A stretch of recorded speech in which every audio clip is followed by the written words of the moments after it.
నేను చదువుకున్న రోజుల్లోనే అమ్మఒడిలాగా చంద్రబాబు నాయుడు కూడా పెడితే బాగుండు జగనన్నలాగా. అప్పుడు పెట్టలేదు కాబట్టి ఇప్పుడు ఇంకో ఈ కూలర్ వేసుకుని ప్రశాంతంగా దొంగన్నాను. లేదంటే ఏ సాఫ్ట్వేర్ ఇంజనీర్ని అవుతున్నాను. అది చంద్రబాబు నాయుడు తెలీదు. ఏదో పని మళ్ళీ వాడు వాగేసి చంద్రబాబు నాయుడు గుద్దేద్దాం అంటున్నారు. అంతే. మీకు బుద్ధి లేదు, ఆడికి బుద్ధి లేదు. నేను చదువుకున్న రోజుల్లోనే అమ్మఒడిలాగా చంద్రబాబు నాయుడు కూడా పెడితే బాగుండు జగనన్నలాగా. అప్పుడు పెట్టలేదు కాబట్టి ఇప్పుడు ఇంకో ఈ కూలర్ వేసుకుని ప్రశాంతంగా దొంగన్నాను. లేదంటే ఏ సాఫ్ట్వేర్ ఇంజనీర్ని అవుతున్నాను. అది చంద్రబాబు నాయుడు తెలీదు. ఏదో పని మళ్ళీ వాడు వాగేసి చంద్రబాబు నాయుడు గుద్దేద్దాం అంటున్నారు. అంతే. మీకు బుద్ధి లేదు, ఆడికి బుద్ధి లేదు.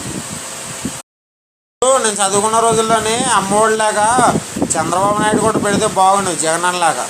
అప్పుడు పెట్టలేదు కాబట్టి ఇప్పుడు ఇంకో ఈ కూలర్ వేసుకుని ప్రశాంతంగా